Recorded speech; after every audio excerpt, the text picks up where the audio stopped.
नमस्कार आदाब, मैं हूं आपके साथ अफरोज आलम। दोस्तों, इजराइल और हमास के बीच जंग के 10वें दिन भी एयर स्ट्राइक, बमबारी, रॉकेट और सायरन की आवाज़ें गूंजती रही है। इस युद्ध में अब तक 4200 से अधिक लोग जान गंवा चुकी है और दोनों पक्षों की तरफ से दी जा रही धमकियों से यह तय है कि हमले और मौत की आंकड़े और बढ़ेंगे।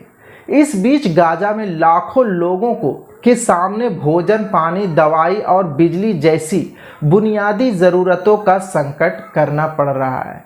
ये युद्ध इस तरह से गहराता जा रहा है कि ये आशंका जताई जा रही है कि ये तीसरा विश्व युद्ध का खतरा बन सकता है। यह युद्ध अन्य कई देशों में फैल सकता है, जिसके वजह से तीसरा युद्ध हो सकता है। बल्कि ये हम नहीं कह रहे हैं, ये एक इजरायली लेखक ने बहुत बड़ी चेतावनी दी है। तो क्या है ये, इसकी जानकारी पूरी हम इस वीडियो के ज़रिए जानेंगे, मगर उससे पहले आपसे छोटी सी रिक्वेस्ट करेंगे दोस्तों, वीडियो को ज़्यादा से ज़्यादा लाइक कीजिए, शेयर कीजिए और चैनल पर नए हैं तो सब्सक्राइब जरूर कर लीजिए।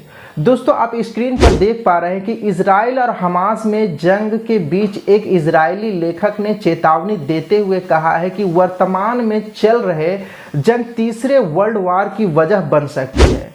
इजरायली लेखक और ऐतिहासिक युवल नूह हरारी ने एक इंटरव्यू में बताया कि इजराइल गाजा युद्ध संभव एक व्यापक क्षेत्र और संघर्ष बन सकता है और यूक्रेन में युद्ध और अन्य भू राजनीतिक टेंशन के बीच या अन्य देशों में फैल सकता है, जिसके वजह से तीसरा विश्व युद्ध हो सकता है। हरारी ने न्यूज़ चैनल एनडीटीवी से कहा है कि कोरोना महामारी, यूक्रेन में युद्ध और अब इजराइल गाजा युद्ध के बाद वैश्विक अस्थिरता अधिक है, जिससे अधिक देशों में इसमें शामिल होने का खतरा है। इसकी वजह आखिरकार ऐसा स्थितियां पैदा हो सकती है जो वैश्विक युद्ध को जन्म दे सकता है। इतिहासकार और लेखक ने आगे कहा है कि आम तौर पर व्यवस्था ध्वस्त हो रही है और उसकी जगह अराजकता ले रही है। यह पिछले 5 से 10 वर्षों से हो रहा है। हम इसे अब अधिक से अधिक स्थानों पर देख रहे हैं। उन्होंने कहा है कि कोविड महामारी इसका एक हिस्सा थी, रूसी आक्रमण यूक्रेन भी इसका एक हिस्सा है, इजराइल और फिलिस्तीन में भी जो हो रहा है वह इसका एक हिस्सा है। अगर हम व्यवस्था का फिर से निर्माण नहीं करते हैं तो यह और भी बदतर होती जाएगी, यह पूरी दुनिया में फैला जाएगा। इससे थर्ड वर्ल्ड वार हो सकती है और हथियारों का प्रकार के साथ और अब उपलब्ध प्रौद्योगिकी यह मानव जाति का विनाश का कारण बन सकता है।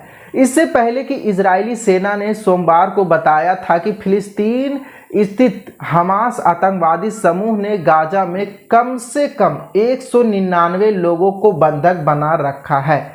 पहले उन्होंने यह संख्या 120 के आसपास होने का अनुमान लगाया था। वहीं मीडिया रिपोर्ट से पता चलता है कि अमेरिका, इजराइल और मिस्र राफा थी। हालांकि इजरायली प्रधानमंत्री बेंजामिन नेतन्याहू कार्यालय ने इसका खंडन किया था। इजराइल और हमास आतंकवादियों के बीच युद्ध सोमवार को 10वें दिन में प्रवेश कर गया और इसके और बढ़ने की आशंका इजरायली सेना ने हमास को ध्वस्त करने का कसम खाई है। इसके लिए इजराइल लगातार गाजा पट्टी में बमबारी कर रहा है और हमास आतंकवादियों को ठिकाना लगा रहा है। दरअसल यह युद्ध अक्टूबर को हमास आतंकवादी संगठन ने शुरू किया था, जब अचानक से आतंकवादियों ने इजरायली सीमावर्ती इलाकों में लोगों को बंधक बना दिया था और कई को गोलियों से भून दिया था। इससे पूरी दुनिया में हड़कंप मच गया था। अमेरिका समेत पश्चिम देशों में जंग में इजराइल के साथ है। अब तक युद्ध में 3900 से अधिक लोगों की जान जा चुकी है। इनमें करीब 1300 इजरायली और 2670 फिलिस्तीनी भी शामिल है। दोस्तों, आपको क्या लगता है इन सभी खबरों पर? आपकी क्या राय है? हमें कमेंट में ज़रूर बताएं।